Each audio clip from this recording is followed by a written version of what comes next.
देश भर में एसआईआर को लेकर अब चुनाव आयोग तैयार है। आज चुनाव आयोग की एक अहम प्रेस कॉन्फ्रेंस है। सूत्रों के मुताबिक उत्तर प्रदेश, मध्य प्रदेश समेत 10 से 15 राज्यों में एसआईआर की घोषणा आज की जा सकती है। इनमें पश्चिम बंगाल, असम, केरल, तमिलनाडु और पुडुचेरी जैसे 5 चुनावी राज्य भी शामिल होंगे। वहीं बर्फबारी वाले ठंडे इलाकों को इस पहले चरण से बाहर रखा जा सकता है। जानकारी के मुताबिक चुनाव आयोग पहले सभी राज्यों में एक साथ एसआईआर करने की तैयारी में था, लेकिन राज्यों के सीईओ के साथ 2 दौर की बैठक के बाद यह फैसला हुआ कि जिन राज्यों में तैयारी पूरी है वहीं पहले चरण में एसआईआर शुरू किया जाएगा। बाकी राज्यों में इसके अगले चरण में एसआईआर लागू किया जाएगा, एसआईआर करवाया जाएगा। देखिए, बिहार की तर्ज पर देश भर में एसआईआर की पूरी प्रक्रिया 3 महीने में पूरी करने का लक्ष्य अब रख दिया गया है और ऐसे में आज एक खास घोषणा यहां पर चुनाव आयोग कर सकता है कि आखिर वो कौन कौन से चुनिंदा राज्य होंगे जहां पर पहले चरण में एसआईआर करवाई जाएगी। यानी ऐसे में देखिए, चुनाव आयोग के पास जो लिस्ट यहां पर अब तक मतदाताओं की रहती है उसको एक बार फिर से रीचेक किया जाएगा और पूरे देश में एसआईआर की घोषणा होने वाली है और इस पर अलग अलग पार्टियों का अपना अपना रुख है। कोई इसका स्वागत कर रहा है, कोई विरोध कर रहा है। सुनिए। एसआईआर का बहुत दिल से स्वागत करता हूं।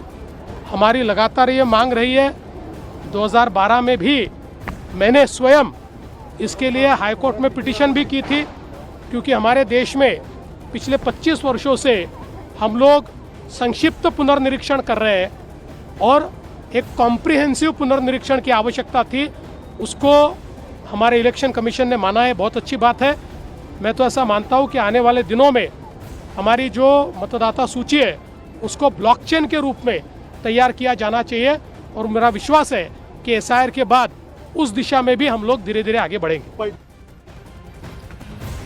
देखिए, हमने अपने राज्यों में, झारखंड में एसआईआर के खिलाफ विधानसभा से प्रस्ताव भी पारित किया और स्वाभाविक तौर पे अगर मंशा चुनाव आयोग की गलत है, एसआईआर के माध्यम से अगर वो वोट चोरी करवाने का अगर इंतजाम कर रहे हैं तो स्वाभाविक तौर पे इसका विरोध होगा, क्योंकि चुनाव आयोग की कार्यशैली पर अब देश की जनता को भरोसा और विश्वास खत्म हो चुका है।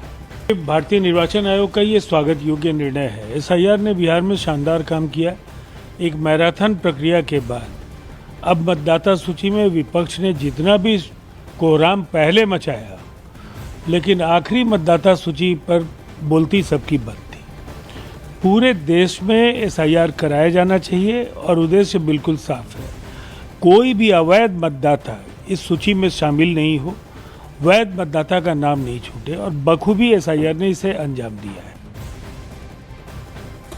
और चुनाव आयोग अगले हफ्ते से पूरे देश में एसआईआर शुरू कर सकता है। इसकी शुरुआत 10 से 15 राज्यों से होगी। उन राज्यों में एसआईआर पहले होगी जहां अगले 1 साल में विधानसभा चुनाव होना है। इसे लेकर कुछ और सियासी प्रतिक्रिया आपको सुनाते हैं। तो देखिए, एसआईआर को लेकर लगातार पहले बिहार में सियासी घमासान मचा, अभी जो प्रतिक्रियाएं सामने आ रही हैं वो भी आप यहां पर देख रहे हैं। और चुनाव आयोग अगले हफ्ते से पूरे देश में एसआईआर यहां पर लागू कर सकता है, शुरू कर सकता है। उसको लेकर आज एक बड़ी घोषणा भी होगी। हम तो एसआईआर का विरोध कर रहे हैं, हर स्तर पर विरोध करेंगे, लेकिन फिर भी अगर ये तानाशाही सरकार अपने फैसले पर अडिग रही और चुनाव आयोग के माध्यम से एसआईआर की घोषणा होती है तो जो इनके मंसूबे हैं कि एंटी बीजेपी वोटर्स के नाम को बड़ी संख्या में डिलीट किया जाए या उनको इलेक्टोरल रोल से हटा दिया जाए, वो मंसूबे हम पूरे नहीं होने देंगे।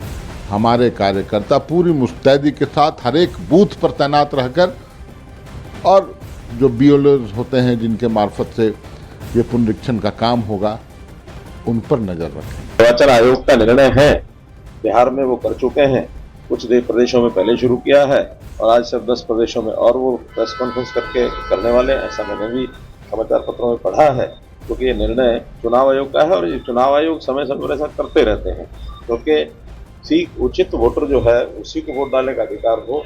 जो इलीगल वोटर कहीं दर्ज भी हो गया तो उसको निकालना ये देश के हित में है, समाज के हित में है, हमारे डेमोक्रेसी के हित में है। इसलिए जनतंत्र को अगर बनाए रखना है तो इस प्रकार से जो गलत ढंग से वोट बन गए हैं उनको समय समय पर निकालना, हटाना, ये चुनाव आयोग के तंत्र का काम है।